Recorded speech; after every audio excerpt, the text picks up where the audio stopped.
C'est un jardin extraordinaire, un trésor de la nature que son propriétaire n'hésite pas à partager.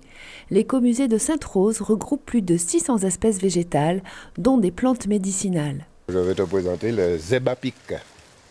Les feuilles avec les deux piquants dans les bouts et tout autour des petits piquants.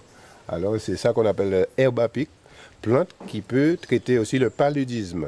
Aujourd'hui on le retrouve dans le virapic.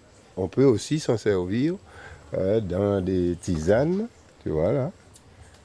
Et il a une grande richesse cette plante parce qu'on peut souvent le faire en macération éthanolique et à ce moment-là ça peut passer pas mal de maux. Ça c'est le Targetes lucinda. On l'appelle couramment estragon du Mexique. Et donc ça c'est une plante chargée en fer. Alors il y a du cuivre, du zinc et il contient même l'acide ascorbique, donc chargé en vitamine C. Voilà une plante très intéressante pour pouvoir faire des tisanes ou alors aussi assaisonner le poisson.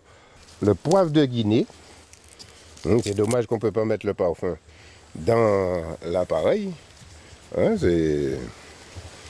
Ils sont très très bons, poivre de Guinée.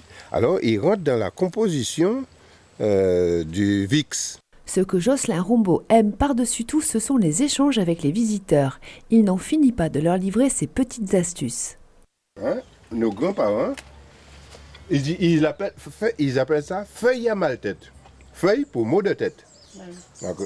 Et donc, il écrasait, il vide de l'eau dessus et il le boit. On peut le boire.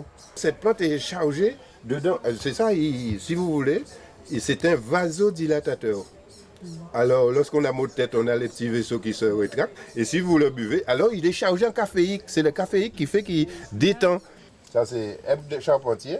Alors, nos grands-parents, ils écrasaient sous des coupures. Ça va arrêter le sang.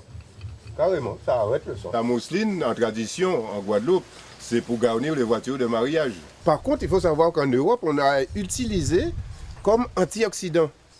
Parce qu'on le broyait, on savait précisément le nombre de feuilles qu'il faut broyer dans la moue du vin pour décider la longévité du vin.